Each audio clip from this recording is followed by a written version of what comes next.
The cold, metallic click of a gun being drawn sliced through the quiet evening air, a sound that promised violence and carried with it a sense of finality.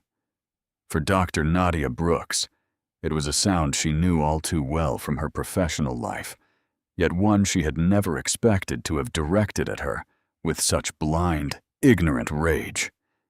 The officer's face, bathed in the flashing red and blue lights, was a mask of smug authority. "Federal agent, that's a good one," he sneered, his finger tightening on the trigger. He could not possibly know that his laughter, echoing in the humid Georgia air, marked the beginning of the end for his own world. He believed he held all the power. He was about to learn, in the harshest way imaginable, just how wrong he was. The drive into Oak Haven, Georgia, felt like a journey back in time for Dr. Nadia Brooks. The setting sun cast long, lazy shadows across the two-lane highway, painting the towering pines in hues of gold and orange. It was a beautiful, tranquil scene, a world away from the cold, sterile briefing rooms of the FBI's Behavioral Analysis Unit in Quantico. She had traded crime scene photos for the sweet scent of honeysuckle and the gentle chirping of crickets. Her mother, Eleanor Brooks, was the reason for the trip. A retired literature professor, Eleanor's mind remained as sharp as ever, but her body was failing her. A recent diagnosis had turned Nadia's planned visit from a casual holiday into a precious, urgent mission to cherish every moment she could. Here, she was simply Nadia, not Special Agent Brooks, the woman who hunted monsters. She was a daughter coming home. Her rental, a standard black sedan, hummed along the near-empty road. She was mentally scrolling through her mother's favorite grocery list: pecans for baking, sweet tea, stone-ground grits, when the world behind her exploded in a strobing kaleidoscope of red and blue. Nadia's heart did not race with panic. It settled into a steady rhythm. Her training took over instantly, a calm, cool resolve flowing over the initial spark of annoyance. She checked her speed. It was exactly the posted limit. She signaled, her hands moving with practiced precision, and pulled the car onto the gravel shoulder, the tires crunching softly. She cut the engine, turned on the interior dome light, and placed both hands on the top of the steering wheel, fingers spread wide. This was standard procedure, designed to make the officer feel safe. She watched in her rearview mirror as a stocky figure emerged from the Oak Haven County Sheriff's patrol car. He was built like a fire plug, with a thick neck and a swagger in his walk that spoke of a man who relished the authority his uniform provided. He approached the passenger side, a classic intimidation tactic, forcing her to turn and crane her neck to address him. Nadia remained perfectly still. The officer, whose name tag read C. Hale, tapped on the window with a thick knuckle. She smoothly lowered it. The humid Georgia night air, thick with the smell of damp earth and pine, washed over her. "Evening, ma'am," he said, his voice a low drawl that held no warmth. His eyes, small and dark, roamed over her, and then the car's interior, lingering on her leather briefcase on the passenger seat. "Good evening, officer," Nadia replied, her voice even and calm. "Was I speeding?" Deputy Hale grunted, ignoring her question. His gaze was dismissive, his posture aggressive. Nadia could read him like a book she had studied 1,000 times. The stance, the clipped tone, the refusal to answer a direct question. It was all about establishing dominance from the very beginning. She maintained eye contact. "Officer, my wallet is in my purse on the passenger side floor, and the rental agreement is in the glove compartment. I'm going to reach for them now, very slowly." He grunted an affirmation, his hand resting casually on the butt of his service weapon. Nadia moved with deliberate, slow motions, retrieving the documents and passing them over. His eyes narrowed on her hands, then her face. "You're a long way from home," he said, looking at her Virginia driver's license. The subtext was clear. "You don't belong here. Visiting family," she said simply, offering no more information than necessary. He took his time shining his flashlight on the documents as if searching for a hidden flaw. Finally, he handed them back. "The reason I pulled you over is your right side taillight is out." Nadia's eyebrows knitted together slightly. "Officer, I did a full vehicle check before I left the rental agency in Atlanta. The lights were all functioning." A flicker of irritation crossed Hale's face. He was not used to being questioned. "Well, it's out now, ma'am. I'm going to need you to step out of the vehicle." The request was a clear escalation. It was not standard procedure for a simple traffic violation. Nadia's internal alarm, honed by years of studying predators, began to sound. "With all due respect, officer, why do I need to exit my vehicle for a supposed broken tail light?" she asked, her tone still respectful, but now firm. "You have my license. The registration is in order. You can write the ticket, and I'll be on my way." Hale's face hardened. The veneer of professional courtesy, thin as it was, vanished completely. "Because I told you to. Now step out of the car, or I'll pull you out." This was the crossroads. This was the moment where a routine, albeit prejudiced, stop turned into something far more dangerous. Nadia knew her rights. She also knew that on a dark country road with an agitated officer, rights could often feel like a theoretical concept. But she was not just any citizen. She was a federal officer who had sworn an oath to uphold the Constitution, and she would not allow her own rights to be trampled by a bully with a badge. "Officer Hale," she said, her voice now carrying a new weight of authority, "I do not consent to stepping out of my vehicle as you have not provided any probable cause to suggest a crime has been committed beyond the traffic infraction you've alleged. I will remain here while you write your citation." The defiance, spoken so calmly, seemed to enrage him. His face flushed a deep, mottled red. "I'm giving you one last chance," he hissed, his hand unsnapping the holster of his gun. Nadia took a slow, deep breath. "Officer, I would advise you to rethink your course of action." "Tired of you big city types thinking you can tell us how to do our jobs," he spat. "Out of the car now." He yanked on the door handle. It was locked. His rage boiled over. In one swift, shocking motion, he drew his Glock. The metallic click of the weapon being freed from its holster echoed in the small space. He aimed it directly at her face. "Out of the damn car!" he roared, spittle flying from his lips. The world seemed to slow down. The crickets, the humid air, the flashing lights, all faded into the background. All that existed was the black, unblinking eye of the gun's muzzle and the hateful, ignorant eyes of the man holding it. Staring down the barrel of a gun does strange things to one's perception of time. For Nadia, seconds stretched into eternities. Her training did not just kick in, it became her. Fear was a distant hum, a passenger in a car she was now driving with ice-cold precision. She saw the tremor in Deputy Hale's hand, the slight widening of his pupils. He was high on adrenaline and power, a dangerous cocktail. He was also, she noted, making a career-ending, life-altering mistake. She did not raise her hands in surrender. She did not plead. She held his gaze, her own expression a mask of calm composure that seemed to infuriate him even more. "Officer Hale," she said, her voice dropping, taking on the clipped, authoritative tone she used in interrogation rooms. "You are currently committing a felony.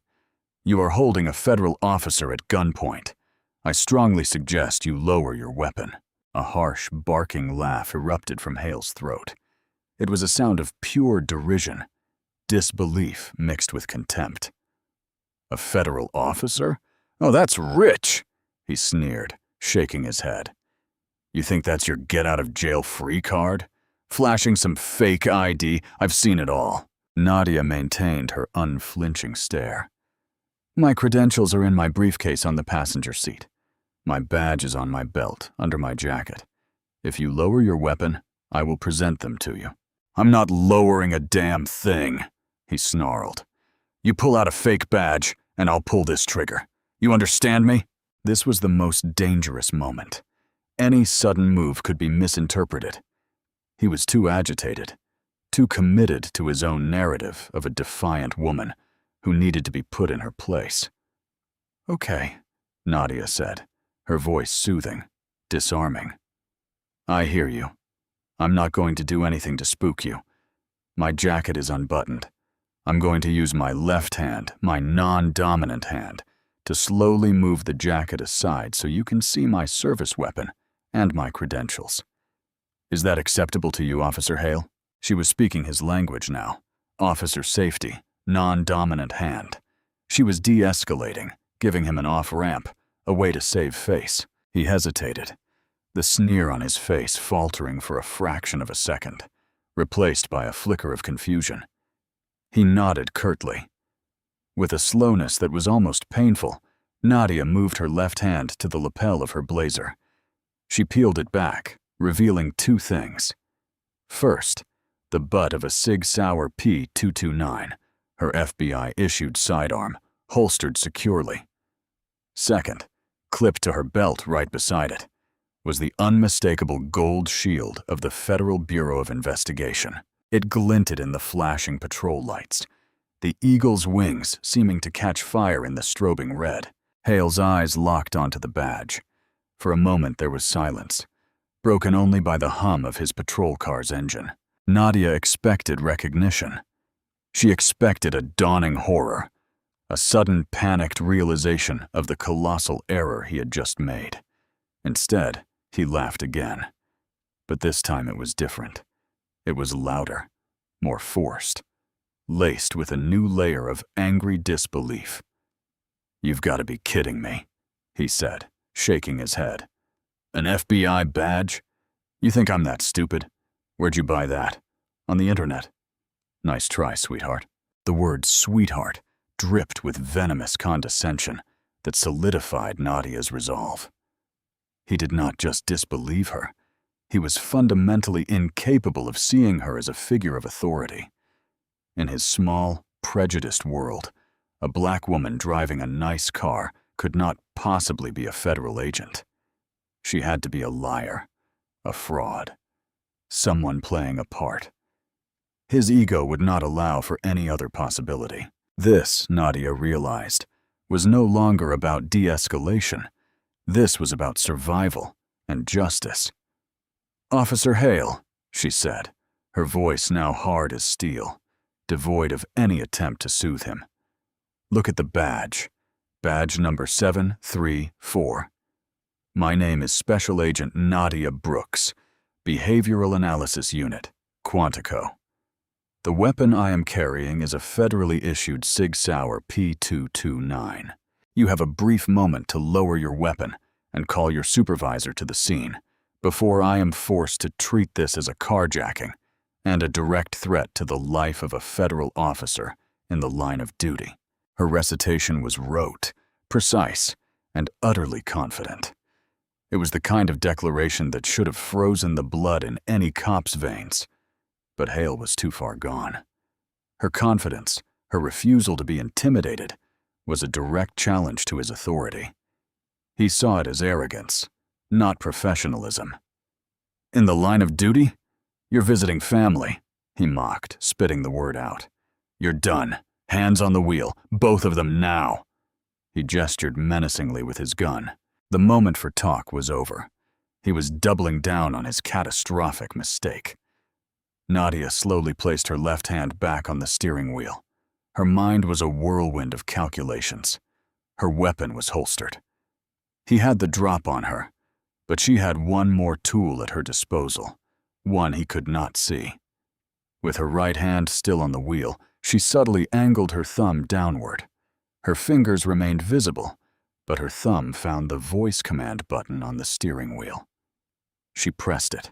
A soft chime, barely audible over the engine noise, signaled that her car's Bluetooth system was active and connected to her phone. "Call SSC Langford," she said, her voice low but clear. Hale frowned. "What did you say?" "Nothing, officer," she replied calmly, her eyes locked on his. Through the car's speakers, a faint ringing sound could be heard. Hale's eyes darted around the cabin, confused. Then a man's gruff, no-nonsense voice filled the car, clear as day. "Brooks, this better be good." It was Victor Langford, the special agent in charge of her unit, a man who had seen it all and who did not suffer fools. Hale's jaw went slack. The sound of another voice, an authoritative male voice, threw him completely off balance. Nadia never broke eye contact with him. Her voice was a blade. "Victor," she said, "I have a situation. I am on Highway 17, approximately 5 miles north of Oak Haven, Georgia. I am being held at gunpoint by a local officer. Oak Haven County Sheriff's Department. His name is Deputy Corbin Hale. Badge number appears to be 112. He has refused to acknowledge my federal credentials and has threatened to shoot me." Silence fell on the other end of the line and inside the car. The crickets seemed to have stopped chirping. The only sound was the thrum of the 2 engines and the sudden, ragged sound of Deputy Hale's breathing. The smugness was gone. The rage was gone. His face, illuminated in the strobing lights, had gone from flushed red to a pasty, sickly white. The hand holding the Glock was no longer steady. It was shaking violently. The laughter had died in his throat. In its place was the silent scream of a man who had just realized he had not simply stepped over a line, he had leaped off a cliff. Victor Langford was a man of few words, but his silence was more terrifying than another man's shouting. On the other end of the line, the quiet stretched out, thick with menace. Nadia knew what was happening.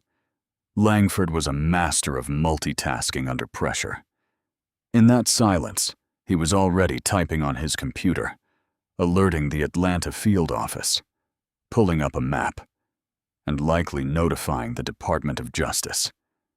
He was a force of nature, and she had just aimed him like a weapon at Deputy Corbin Hale. "Stay on the line, Brooks." Langford's voice finally boomed through the car speakers, stripped of all pleasantries. It was the voice of a commander in battle. "Is the officer's weapon still aimed at you?" "Affirmative. SAC," Nadia said, her eyes still locked on Hale. The officer looked like a statue carved from fear. His gun was still pointing at her, but it seemed to be an involuntary act, his muscles locked in place by sheer panic. His knuckles were white. "Deputy Hale!" Langford's voice was a crack of thunder inside the small sedan. "This is Special Agent in Charge Victor Langford of the Federal Bureau of Investigation. You have a brief moment to holster your weapon and place your hands on the roof of your patrol car. Failure to comply will be treated as an act of aggression against the United States government." The threat was not an exaggeration. Assaulting a federal officer is one of the most serious crimes an individual can commit, and for another law enforcement officer to do it was unthinkable. Hale's mouth opened and closed, but no sound came out. He was completely out of his depth, a schoolyard bully who had just picked a fight with a heavyweight champion.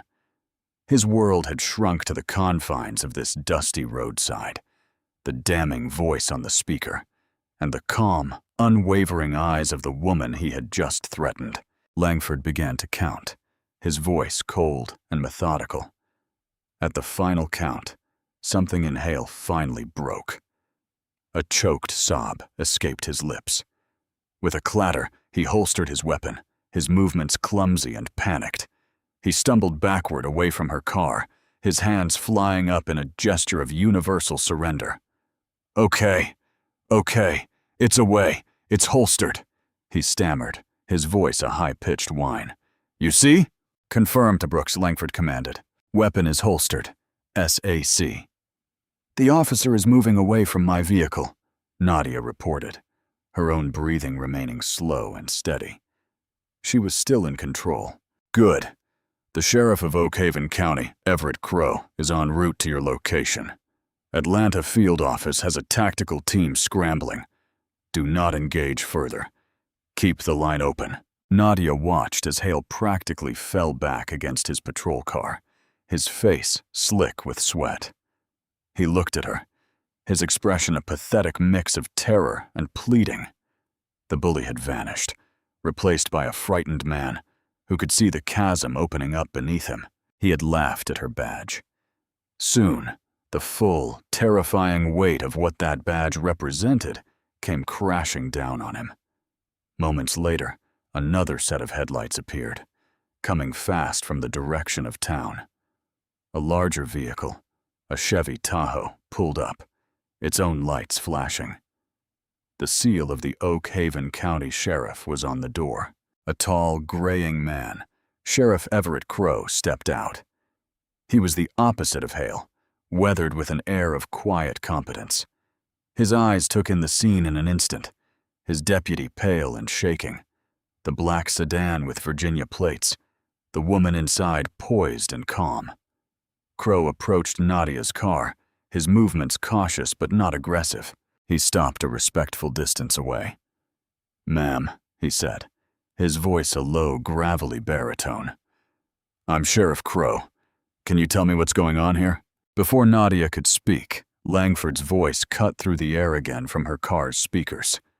"Sheriff Crow, this is SAC Victor Langford, FBI.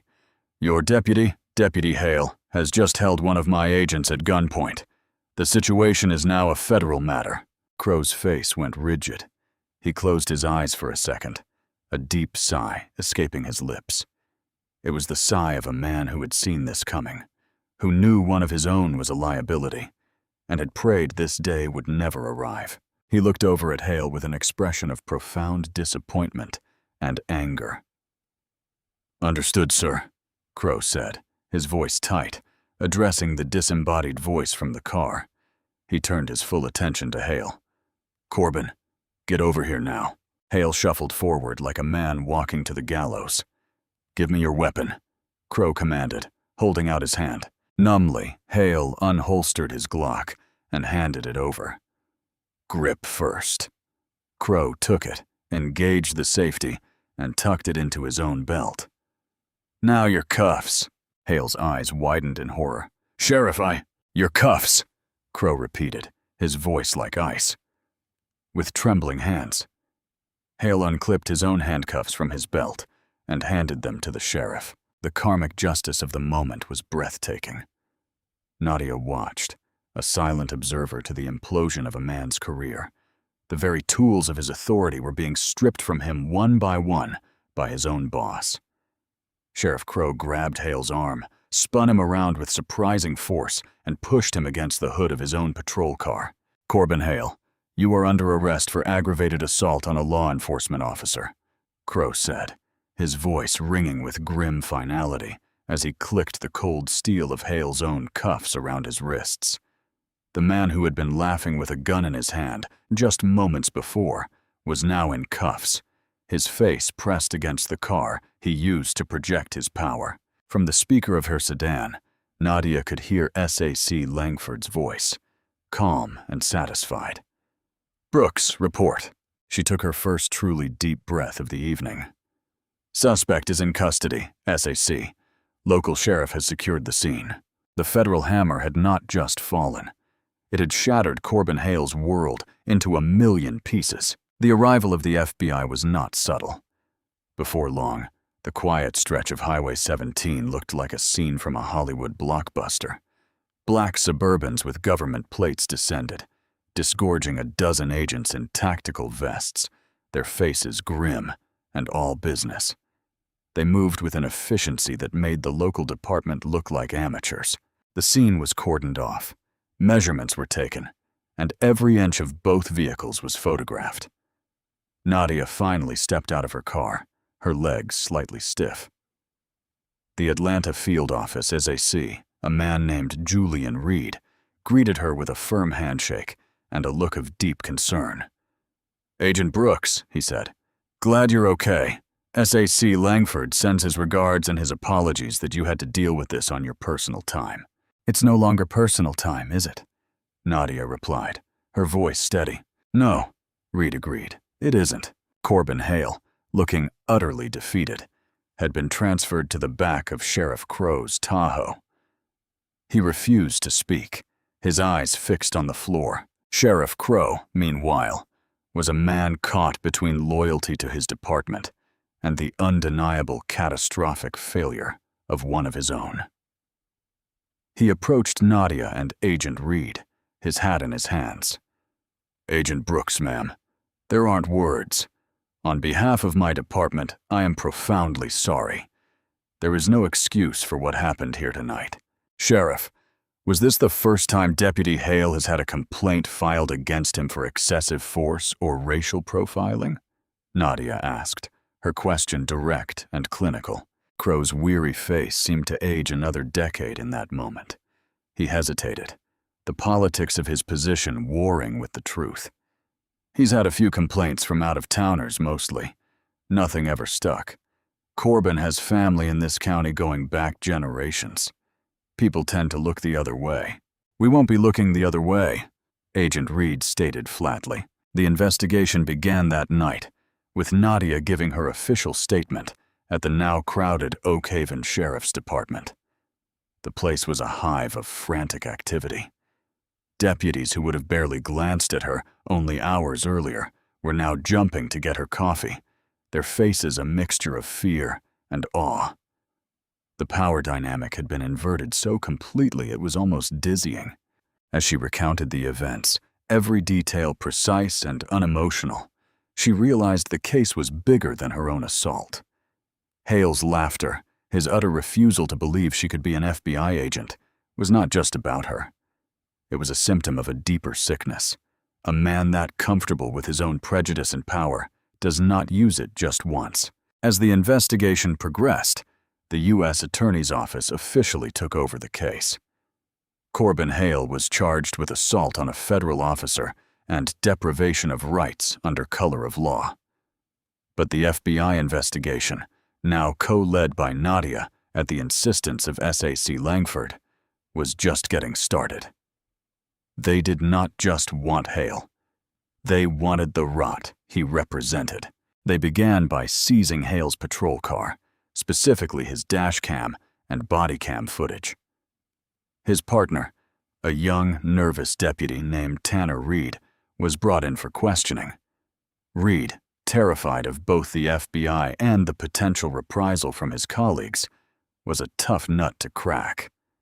Nadia sat in on the interview. She did not say a word for the first part, simply observing as two agents from Atlanta hammered Reed with questions. He gave canned, evasive answers, insisting Hale was a good cop who just had a bad night. Finally, Nadia leaned forward. "Deputy Reed," she said, her voice quiet. "I'm the agent Officer Hale pulled his weapon on. I'm not an internal affairs investigator. I'm a profiler. I study behavior. And right now, your behavior tells me you're not scared of us. You're scared of what we'll find when we look at Hale's record. And you're scared because you stood by and watched it happen." Reed's composure cracked. His eyes darted nervously toward the one-way mirror. Nadia pressed on. "I've seen this before, Deputy. A senior officer who bullies, who cuts corners. A rookie who is too intimidated to speak up. But a federal grand jury won't care if you were intimidated. They will only care if you are complicit. Right now, you have a choice. You can be a witness, or you can be a co-conspirator." That was the key. During the extended interview that followed, the story spilled out. Reed described a pattern of behavior from Hale that was horrifying. Hale would target out-of-state plates, particularly if the drivers were minorities.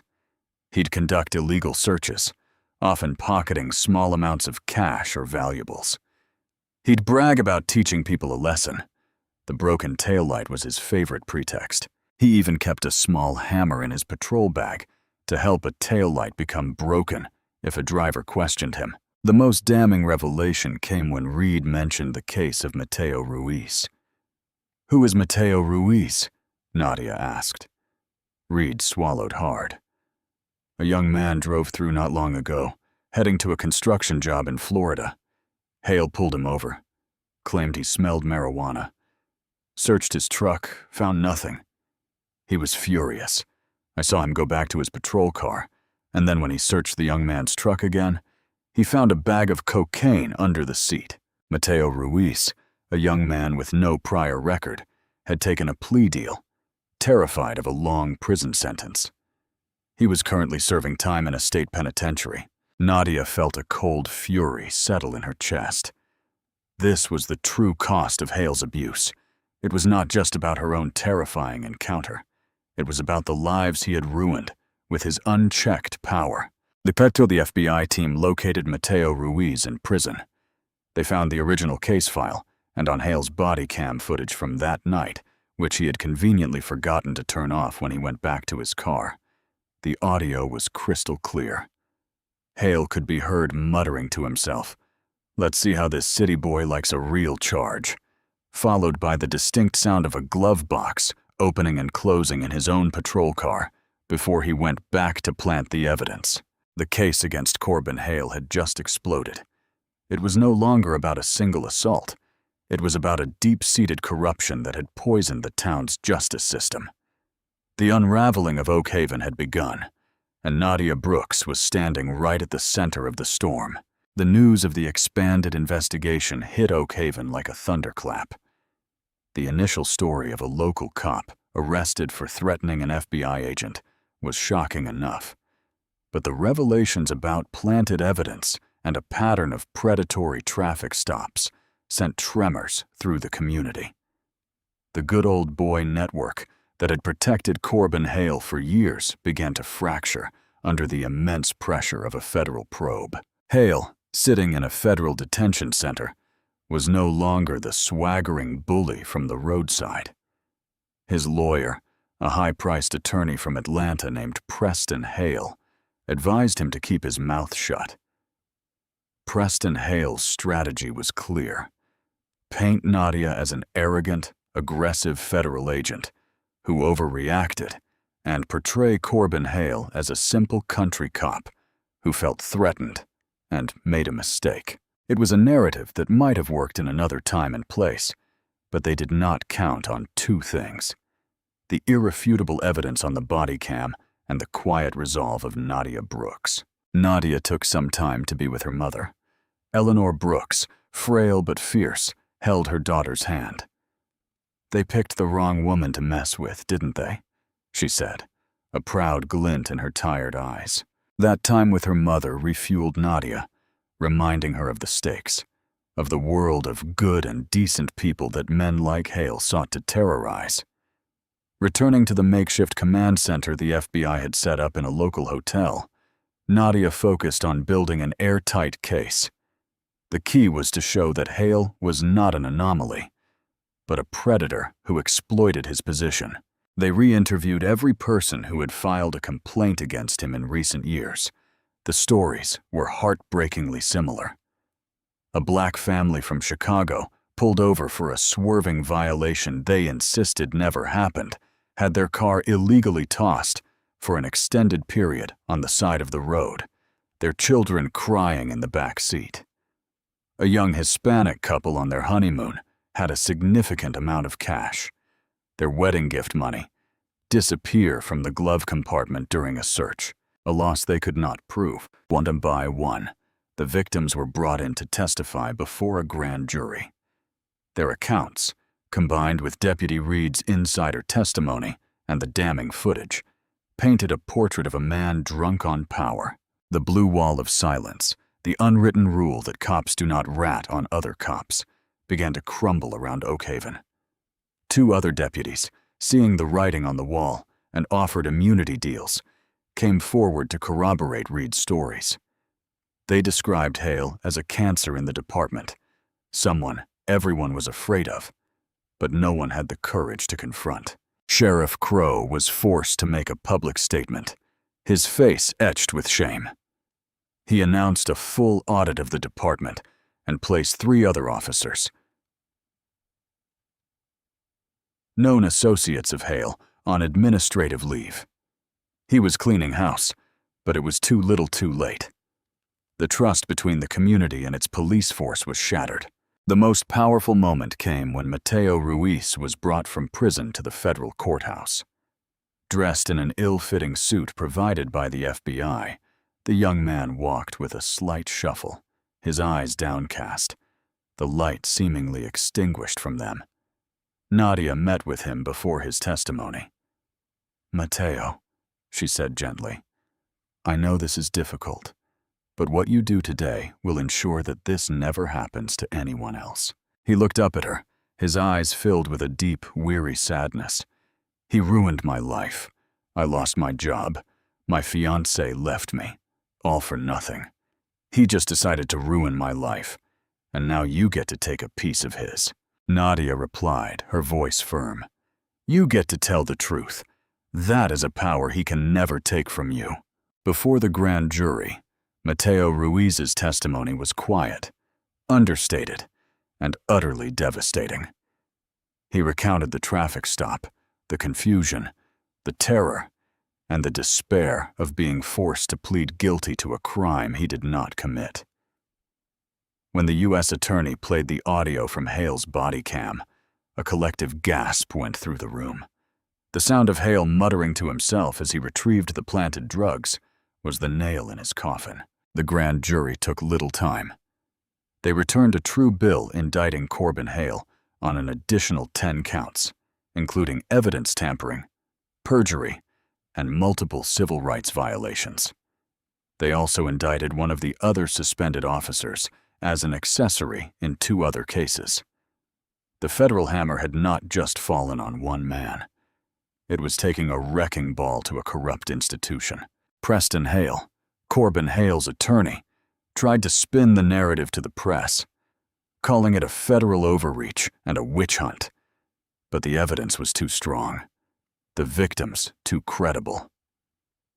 Corbin Hale, the man who laughed at an FBI badge, was now facing the possibility of spending the rest of his life in a federal prison, his name becoming a byword for corruption and the abuse of power. The trial of the United States versus Corbin Hale became a national news story.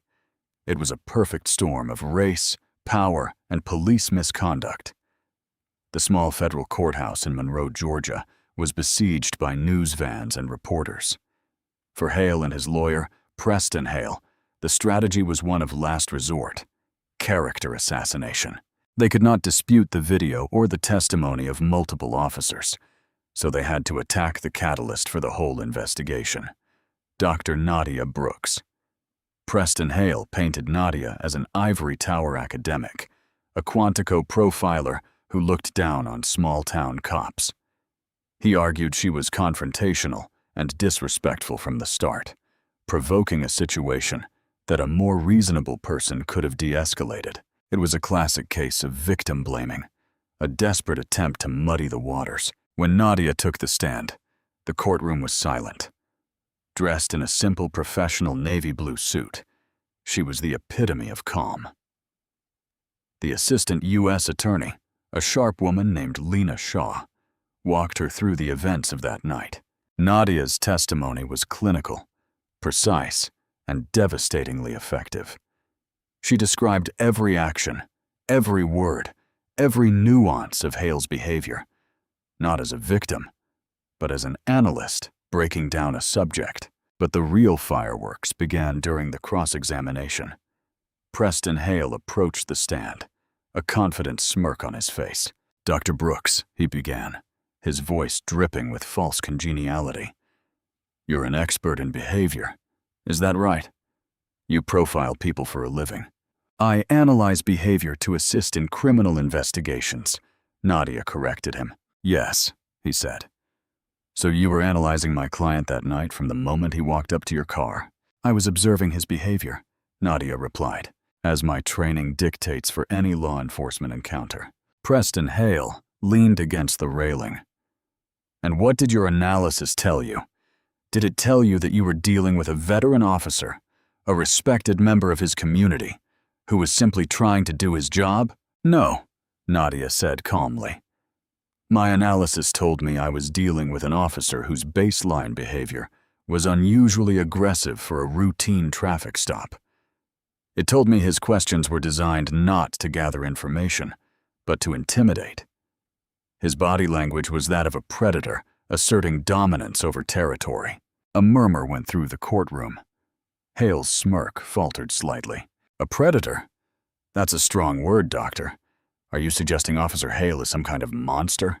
The term monster is a creation of fiction, Mr. Hale, Nadia replied, her gaze level. In my line of work, we deal with men who make choices. Officer Hale chose to conduct a pretextual stop. He chose to escalate the situation when I asserted my constitutional rights. He chose to draw his weapon on an unarmed woman in a locked car. And he chose to laugh when presented with my federal credentials. Those are the choices of a man who believes he is above the law, not a man who has sworn to uphold it. Preston Hale, rattled, tried a different tack. You refused to get out of the car, a lawful order from an officer. Isn't it true that your defiance is what caused this whole incident? Nadia looked directly at the jury. It was not a lawful order. An officer needs probable cause to order a driver out of a vehicle for a simple traffic violation. He had none.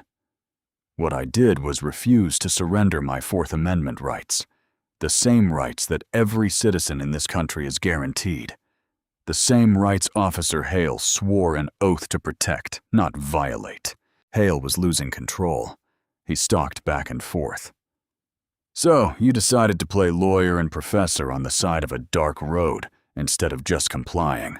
No, Mr. Hale, Nadia said, her voice dropping slightly, drawing everyone in. I decided to be a professional, and since you brought up my profession, let's discuss the profile of your client, shall we? Hale froze. That's not the question I asked.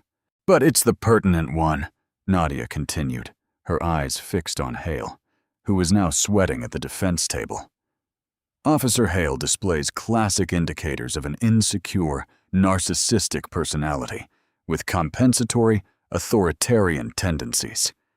He targets individuals he perceives as weaker or as outsiders to bolster his fragile sense of self-worth. His laughter in the face of my credentials wasn't a sign of disbelief. It was a psychological defense mechanism. He was incapable of processing a reality where a black woman could hold a position of authority superior to his own. His worldview is so rigid, so steeped in prejudice, that he had to categorize me as a liar because to accept the truth would be to shatter his own sense of identity.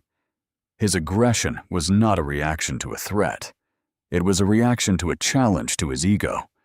He is, in the simplest terms, a bully who uses his badge as a shield for his own inadequacies.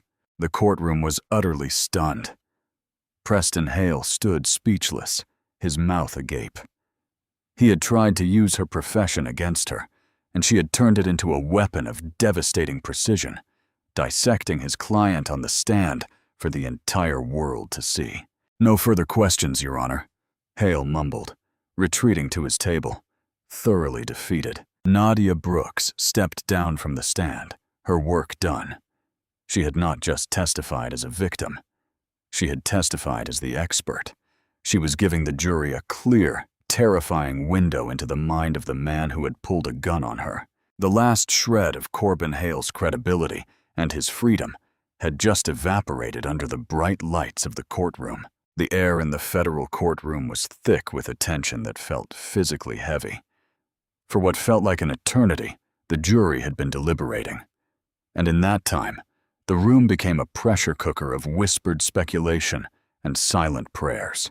Nadia Brooks sat perfectly still in the front row, a paradigm of calm she did not entirely feel. Her gaze was fixed on the empty jury box, her mind replaying key moments of the trial. The damning audio from Hale's body cam, the tremor in Mateo Ruiz's voice, the sneering arrogance on Preston Hale's face during his cross-examination. She had presented the facts.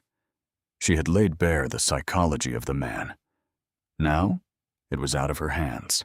Across the aisle, Corbin Hale was visibly disintegrating. The confident swagger he had carried for years on the force was gone, replaced by the panicked terror of a cornered animal. He constantly wiped his sweaty palms on his ill-fitting suit pants and muttered to his lawyer, who could only offer impotent pats on the shoulder.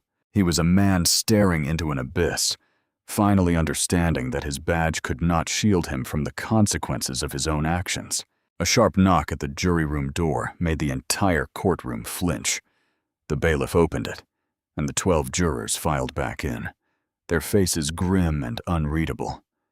They avoided looking at Hale, a sign that Nadia's training recognized as almost universally ominous for a defendant. The jury foreman, a middle-aged hardware store owner, held a single sheet of paper in his trembling hand. "Has the jury reached a verdict?" Judge Marcus Grant asked, his voice echoing in the profound silence. "We have, Your Honor," the foreman replied, his voice raspy.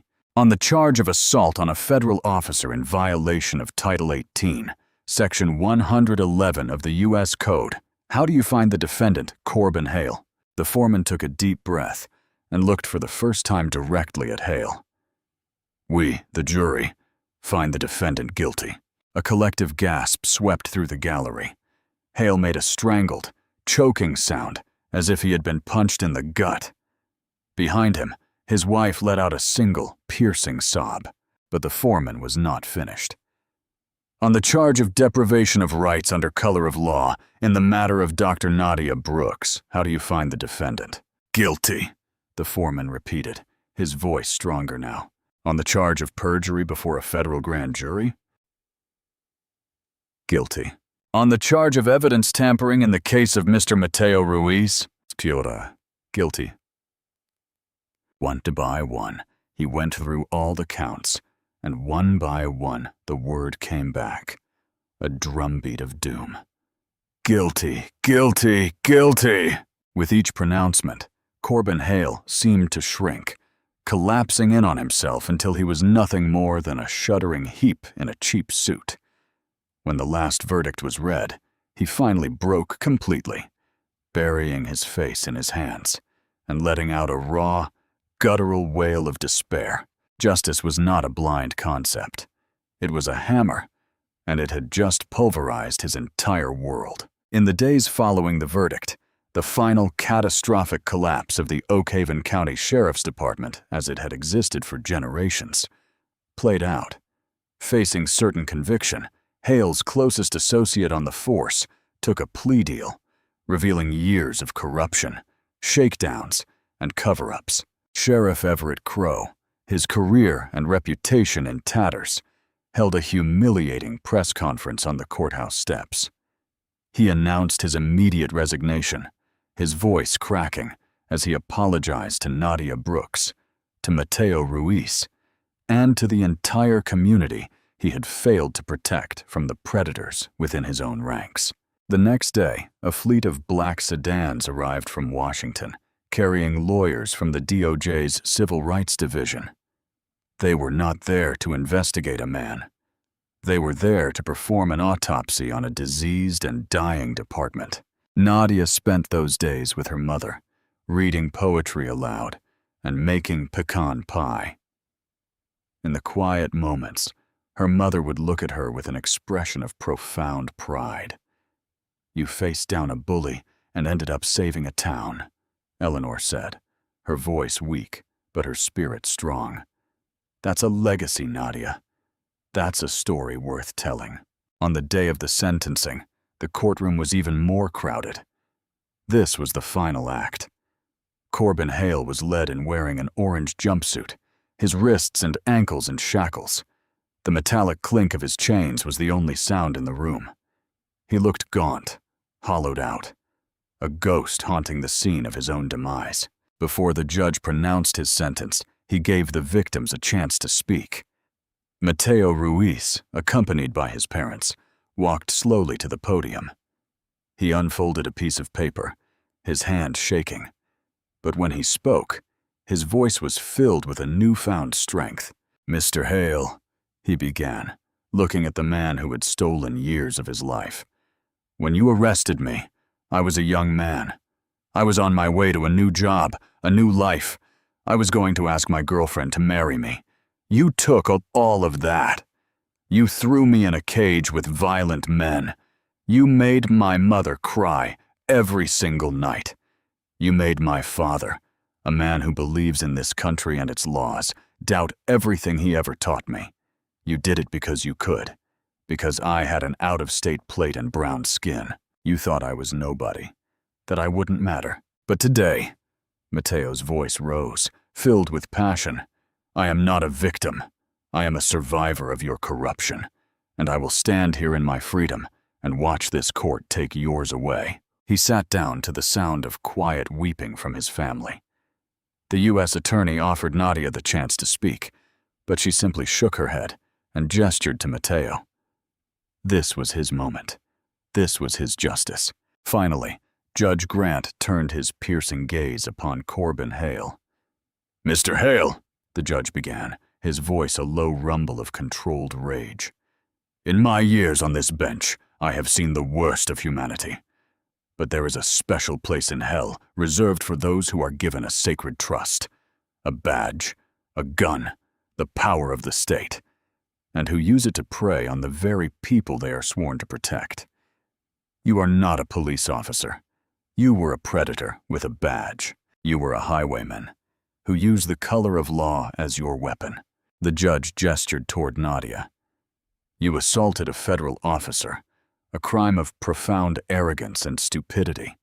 You laughed at her credentials, not because you disbelieved them, but because you could not accept them. Your prejudice was so absolute, your ego so fragile, that you were willing to risk your life and hers rather than admit that you were wrong. That single act was an assault on the entire system of justice, an attack on the rule of law itself." He then looked over at Mateo Ruiz. "But your true crime, the act that reveals the depth of your depravity, was what you did to this young man. You destroyed a life for sport, because you were angry, because you felt disrespected. You manufactured evidence with the casual indifference of a man swatting a fly. You threw away his future to satisfy your pathetic ego. There is no sentence I can give that will restore what you took from Mr. Ruiz and his family." Judge Grant paused, letting the weight of his words settle like a shroud over the courtroom. "Therefore, on the charge of assault on a federal officer, I sentence you to the maximum of 20 years in federal prison. On the multiple counts of deprivation of rights, I sentence you to 10 years for each count, to be served concurrently with that sentence." He held up a hand as Hale's lawyer began to rise. "I am not finished. For the crimes committed against Mr. Ruiz, for the perjury, for the evidence tampering, for the malicious prosecution that stands as a stain on this entire state, I sentence you to an additional 20 years in federal prison. This court orders that this second sentence be served consecutively to the first." A tremor ran through the courtroom. Consecutively, 40 years. For the middle-aged Corbin Hale, it was a life sentence. "Mr. Hale, you used your authority to put an innocent man in a cage," the judge concluded, his voice ringing like a blacksmith's hammer. "It is the judgment of this court that you will now spend the rest of your productive life in one. You are a disgrace to the uniform you once wore, a cancer on the community you swore to serve. Get him out of my sight." As U.S. Marshals pulled the sobbing, completely broken Corbin Hale to his feet, the sound of his shackles dragging against the floor was the sound of karma's final, inescapable judgment. He was led away, a nobody in an orange jumpsuit, his reign of terror over. Outside the courthouse, in the warm Georgia sun, Nadia stood quietly while Mateo, surrounded by his family, spoke to the reporters. He was no longer the broken man she had met in prison. He was a symbol of resilience. He thanked her, and his words, caught by the microphones, were for her alone. "She gave me my life back," he said, as she walked to her car, leaving the media circus behind. Nadia felt not triumph, but a quiet, somber sense of balance restored. She had come to Oak Haven as a daughter, been forced to be an FBI agent, and had inadvertently become the catalyst for a town's painful but necessary cleansing. The road ahead was long for Oak Haven, but the poison had been cut out. Her phone buzzed. It was a text from her mother. "Come home. The pie is warm." And for the first time in a long time, Special Agent Brooks could simply be Nadia, a daughter going home. The story of Dr. Nadia Brooks and Corbin Hale is a stark reminder that true power is not found in a badge or a gun, but in the courage to stand up for what is right, even when you are staring down the barrel of injustice. It shows how one person's refusal to be intimidated can unravel a web of corruption and bring a reckoning that is long overdue. This is not just a story about karma. It is a story about the strength of character and the unyielding principle that no one is above the law. If this story of justice and hard-hitting consequences resonated with you, please take a moment to like it, to help share it with more people. Share this with someone who needs to hear a story of real-world accountability. And most importantly, if you want more compelling stories like this, subscribe to the channel and ring the notification bell. Your support allows us to keep telling the stories that matter.